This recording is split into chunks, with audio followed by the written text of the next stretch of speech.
Hello students, welcome your YouTube channel. तो आज की वीडियो में क्वेश्चन है आपके लिए। देखिए, ये आपका मेंसुरेशन से रिलेटेड क्वेश्चन है। 12 सेंटीमीटर वाले त्रिज्या खंड का कोण क्या है? आपका 120 डिग्री है। ये आपका वृत्तखंड जो है आपका, उससे भी कुछ संबंधित इसका कुछ भाग वहां से निकलेगा, और क्योंकि हम इसका आयतन निकाल रहे हैं तो ये क्षेत्रमिति का भी जो है वहां से भी निकलेगा। ठीक है ना, दोनों यूनिटों से है ये, थोड़ा थोड़ा पार्ट। क्वेश्चन को देख लेते हैं। 12 सेंटीमीटर त्रिज्या वाले रेखाखंड त्रिज्या खंड का कोण क्या है? 120 है। तो यानी सबसे पहले क्या करेंगे, एक वृत्त बना लेते हैं। अब देखिए, जब इसकी त्रिज्या होगी, त्रिज्या कितनी है? 12 सेंटीमीटर दी हुई है, तो हर तरफ से इसकी कितनी होगी? 12 सेंटीमीटर ही होने वाली होती है। अब देखिए, ये लघु त्रिज्या खंड है और ये क्या है? दीर्घ त्रिज्या खंड है। तो यहां पर कोण कितने का है? 120 डिग्री का है। ठीक है, क्वेश्चन को समझिए, कितने का है? 120 डिग्री का है। इस त्रिज्या खंड को इस प्रकार मोड़ा गया है, किसके दोनों किनारे? दोनों किनारे कौन से हो जाएंगे? ये वाले। यानी जो हमारा क्वेश्चन जो रिलेट कर रहा है वो इस पार्ट से कर रहा है। ये वाली भुजा, ये पोर्शन और ये, हमें इतने से ये सॉल्व करना है। ठीक है ना।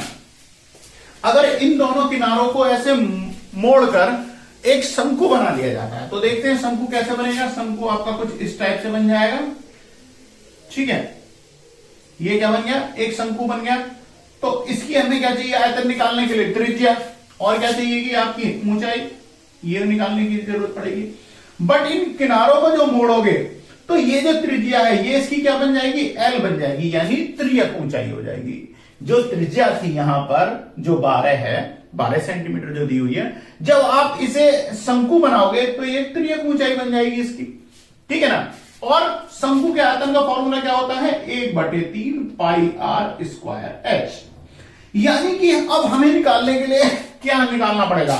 इसकी हाइट जो है वो हमें फाइंड आउट करनी पड़ेगी। ठीक है, तो इस तरीके से हम इसे निकाल पाएंगे। अब आगे देखते हैं क्या बता रहा है। को जोड़कर एक शंकु प्राप्त किया गया है, जिससे हमें इसका क्या है? इसका आयतन निकालना है। आयतन का formula 1/3 pi R square H. अब देखिए, सबसे पहले हमें क्या निकालना पड़ेगा? इसकी ये परिधि जो है ये हमें निकालनी पड़ेगी। ठीक है, क्योंकि इसे जब आप मोड़ोगे तो ये क्या बन जाएगा? इसका सरकमफ्रेंस हो जाएगा। शंकु का क्या हो जाएगा? नीचे की तली बन जाएगी, बेस बन जाएगी।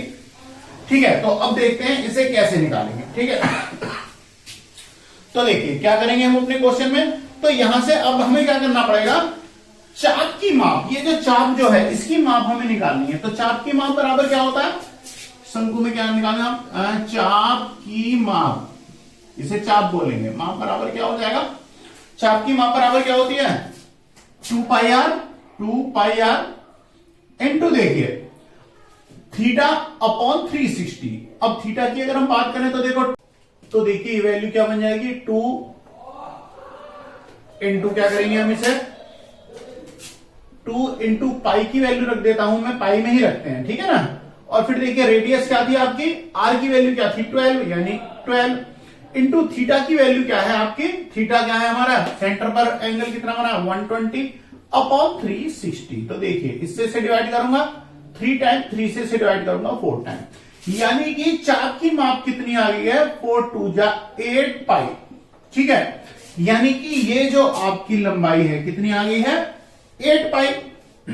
अब इसे ही फोल्ड करके, क्योंकि हमें क्या बनाना है? एक शंकु बनाना है, तो ये इसका क्या हो जाएगा? ये इसका सरकमफ्रेंस हो जाएगा। इस सरकमफ्रेंस से हमें इसकी रेडियस फाइंड आउट करनी पड़ेगी, क्योंकि हमें इसका वॉल्यूम फाइंड आउट करना है।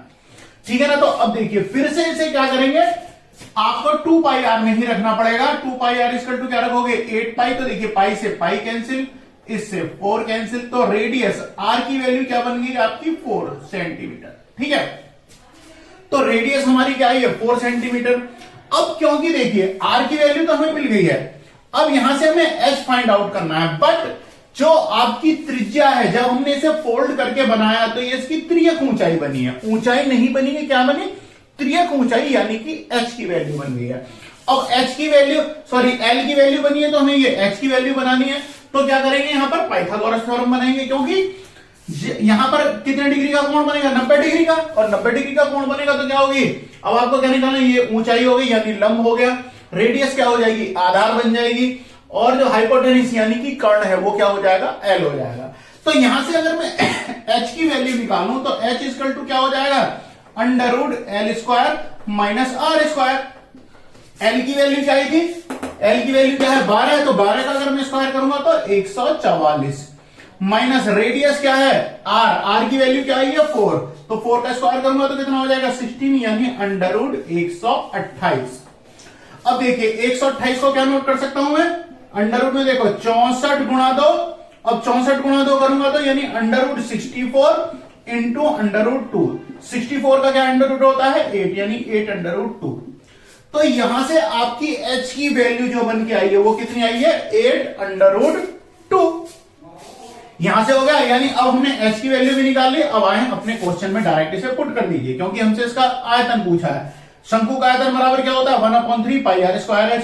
तो 1/3 इंटू पाई की वैल्यू पाई में ही रखते हैं, ठीक है ना, और इंटू R²। रेडियस क्या थी? रेडियस अभी हमने निकाली, क्या है? 16 है, तो कितनी हो जाएगी? 16। 4 का स्क्वायर करेंगे तो 16 हो जाएगा 16 इंटू h की वैल्यू क्या है आपकी? 8√2। ठीक है, 8√2 आ गई। अब अगर इनका सभी का मैं अगर मल्टीप्लाई कर दूं और अगर मुझे पाई के पद में निकालना है तो मैं पाई की वैल्यू रखूंगा, वरना आप 22/7 रख देंगे, ठीक है ना। तो अगर इसे करते हैं तो देखिए 16 इंटू अगर मैं 8 करूंगा, ठीक है, तो 16 इंटू 8 हमें क्या मिलेगा? यहां से 16 इंटू 8 कर दीजिए, ये कितना हो जाएगा? 128। क्या मिलेगा? 128, जैसा कि अभी आपको यहां पर मिला, तो कितना हो जाएगा? 128 और √2 और साथ में क्या मिलेगा? पाई। आप यहां इसे या तो लास्ट में लगा दें /3। अगर पाई के पदों में आपसे आंसर पूछा है तो ये हो जाएगा, वरना आप क्या करोगे? इसके साथ में √2 की आप अगर वैल्यू रख दोगे, देखिए अब मैं इसे, क्योंकि ये डेसिमल में भी निकलेगा तो उससे आगे का भी मैं आपको निकाल के देता हूं। या तो आप इसे करेंगे, आपको ऑप्शन में ये आंसर दिया हुआ होगा, वरना आप अगर यहां तक भी करते हैं तो भी आंसर बिल्कुल ठीक होगा, गलत बिल्कुल भी नहीं होने वाला, ठीक है। अब इससे आगे मैं आपको और सॉल्व करके दिखा देता हूं कि इसे कैसे करोगे आप, अगर आपको बिल्कुल क्लियर ही निकालना हो तो। देखिए 128 का आप 128 ही लिखेंगे, √2 की वैल्यू आप पुट कर देंगे तो क्या हो जाएगी? √2 की वैल्यू होती है 4.14, यानी 4.41 या 42 भी कर सकते हैं आप, ठीक है ना। तो 1.414 कर दीजिए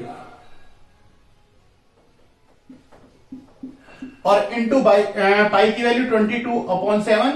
अब यहां से क्या हो जाएगा? इंटू 3 हो जाएगा, 3 की से मल्टीप्लाई करोगे 128 इंटू 1.414 इंटू 28/21। अब आप इसे मल्टीप्लाई कर लोगे। अगर इन सब का हम प्रोडक्ट निकालते हैं और 21 से अगर हम यहां पर इसे डिवाइड करेंगे तो हमारा आंसर जो होगा वो क्या बन के आ जाएगा? यहां से 189.61 जो है ये आपका आंसर बन जाएगा, ठीक है। तो इस तरीके से आप इसे पूरा सॉल्व करेंगे तो इस तरीके से सॉल्व कर लेंगे, वरना आप इसे √2 और पाई की वैल्यू में भी निकाल सकते हैं। इस तरीके से आपका क्वेश्चन कंप्लीट है, जैसे आप चाहें वैसे कर लीजिएगा।